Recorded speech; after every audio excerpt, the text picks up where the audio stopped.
How to properly prep your nails for false nails. Hi guys, it's Christy and today I'm going to show you my best tips and tricks for prepping your nails like a pro. So once you've chosen your set of Lost false nails, all you need to do is pop open the box and get everything ready. Inside your kit, you're getting everything you need to properly prep your nails, including your nail file, cuticle stick, and your nail prep pad. Now we're ready to get started. Make sure you begin with clean, dry nails, removing any polish, acrylic, or gels. For the next step, you're going to need to pick up your cuticle stick, and what we're going to do is push back our cuticles and just gently scrape off any dead skin or cuticles that are stuck to the nail. If you stick your false nails to your cuticle, they're more likely to lift because you're leaving a gap, so this is a really crucial step. Next, you want to pick up your nail file, and what you're going to do with this is gently buff your nails.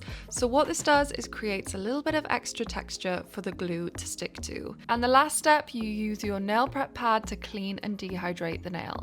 This is going to remove any of the dust, any moisturizer or skincare products, and any excess oil on your nails, making sure they are clean, dry, and perfectly prepped. Whether you are using the glue or the sticky tabs included in your kit, you still need to do the same prep every time. Now you're ready to apply your Lost nails. Any questions about this, just let me know in the comments, and I hope you love your reusable falsies.